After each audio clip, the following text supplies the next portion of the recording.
tretji primer razstavljanja oziroma tretje pravilo je pa Vietovo pravilo. Mislim, da je tule še en takle znakec, ampak se težko naredi v slovenski abecedi, oziroma sem ga pozabila, se opravičujem. Zdaj, predno si bomo pogledala, ne, kaj pravi to pravilo. To je pravilo za razstavljanje tričlenikov. Se pravi, razstavljali bomo izraze, ki imajo 3 člene. Tale spodnji izraz x na kvadrat plus 8x plus 15 je že primer takega izraza, kjer so 3 členi. Ne? Prvi, drugi, tretji člen. Zdaj, predno bi to uspeli narediti, si pa poglejmo, kako točno že tale oklepaja odpravimo. Ja, to sta 2 oklepaja, ki imata tule različne številke. Če hočemo oklepaja ta 2 odpraviti, moramo pomnožiti vsakega z vsakim. X pa x je x na kvadrat, potem pa z x-om naprej x krat 4 je plus 4x, potem pa spodaj 3 krat x je plus 3x, potem pa striše je plus, zdaj pa namesto, da bi jaz tu kar izračunala, da je to 12, bom napisala 3 krat 4. Zato, da bomo lažje potem razumeli pravila. Zdaj pa pogledajte, tule imamo x kvadrat. In ne paše z nikomer od členov naprej več, ne? Zdaj pa tule imamo pa 2 člena iste vrste. 4x plus 3x. In potem imamo naprej še samo številko. No, in zdaj, če bi si tole malo pogledali takole. X na kvadrat naj bo posebej, ta je prvi del.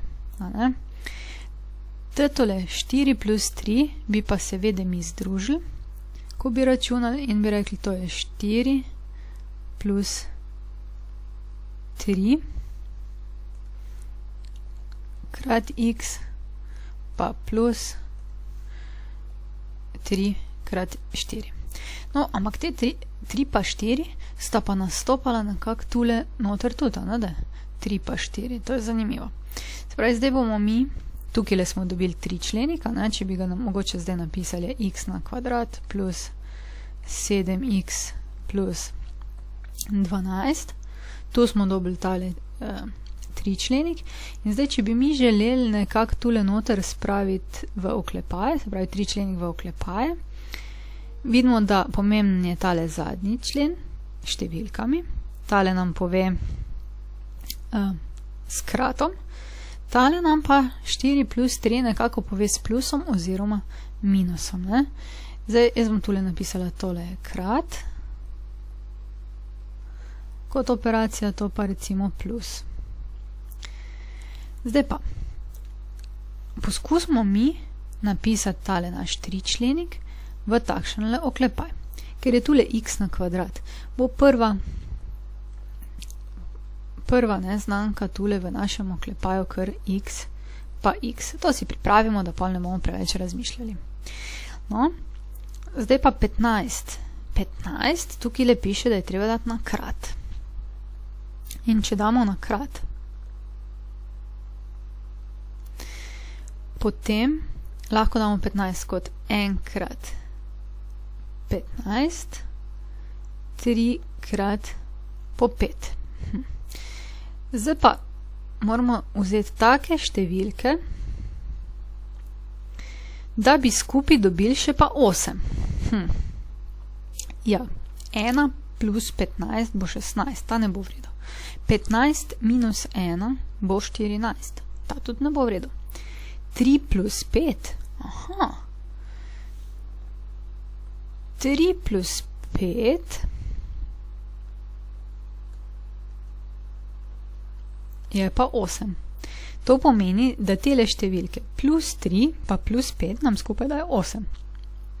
Ampak plus 3 krat plus 5 nam da pa število 15. In mogoče že zdaj kdo opazi, te dve števili bi napisali tudi v oklepaj. To pomeni 3 je tu, pa plus 5 je tu.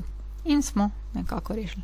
Pravi, pomembno je, da si zapomnite, da najprej tole številko date na krat, vse možne kombinacije poiščete kratov in potem vzamete tiste, za katere drži, da se dobi tale številka. Gremo še zdaj na kakšno vajo. Takole. To je zdaj, te vaje so vse razstavljanje tričlenikov po Vietovem pravilu. Vsaka ima malo drugače tudi plusi pa minusi, pa si bomo kar pogledali prvega. Poskusite sami, če ne bo šlo, pa pogledajte rešitev. Zdaj imamo 4. 4 lahko kot produkt napišemo kot 1 krat 4 in pa 2 krat 2. Najbolje je, da si najprej pripravimo tole štalco, kako bi rekla, ne? X pa X damo v vsakega. Zdaj pa kot produkt smo rekli 1 krat 4 ali pa 2 krat 2. Zdaj pa moramo na seštevanje ali na odštevanje dobiti 5. Ja, plus 1 plus 4 je 5. Evo, in smo že kar v prvem primeru dobili našo rešitev. To pomeni, števili, ki sta ustrezni, sta 1 in 4. Obe sta torej plus, zato da dobimo plus 1 pa plus 4 je 5 in plus 1 krat plus 4 je 4. Pa gremo naslednjo, 16. Tu imamo pa malo več možnosti. Jaz bom zdaj najprej kar takole naredila tele oklepaje, x pa x v vsakega. Če bi tu pisali kaj druga kot x na kvadrat, pač damo tisto, kar na kvadrat je. Zdaj pa 1 krat 16, 2 krat 8, s 3 ne gre, pa 4 krat 4. Ja, zdaj pa pogledajmo, kako bi lahko sestavili ven iz tehleh števil minus 6. 1 plus 16 je 17, ne bo. 16 minus 1 je 15, tudi ni vredo, ne? 2 pa 8. 2 plus 8 je 10, ne bo. 2 minus 8 je pa 6, ne? Tu smo pa že bližje. In zdaj imamo dve možnosti. 8 minus 2 je 6 ali pa minus 8 plus 2 je minus 6. Za katero se bomo zdaj odločili? Ja, odločili se bomo za tisto, ki upošteva celotno število. Pravi, odločili se bomo za minus 6.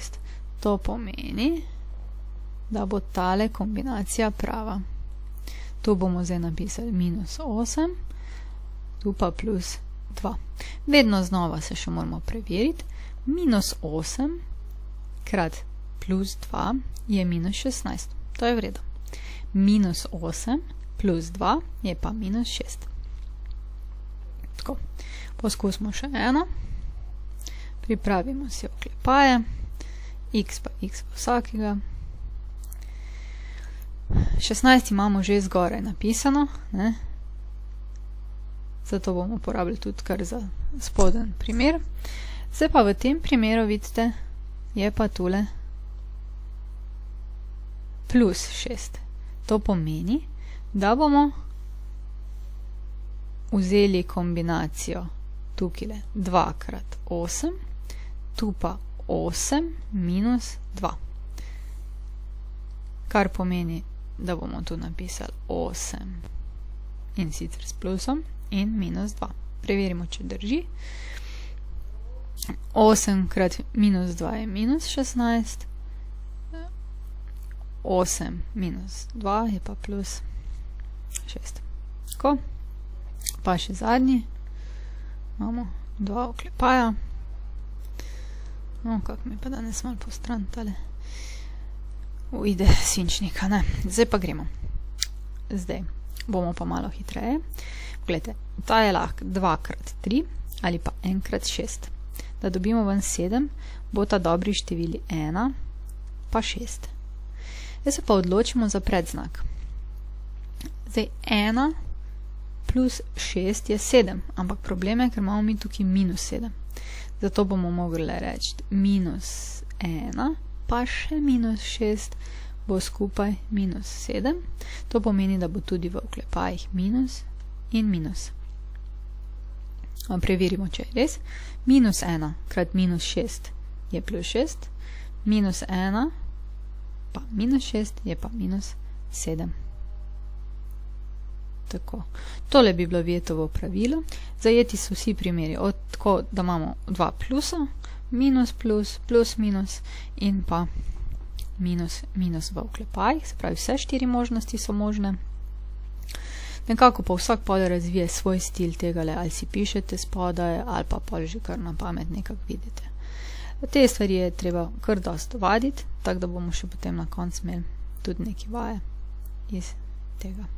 Tako, pa gremo kar na naslednji primer.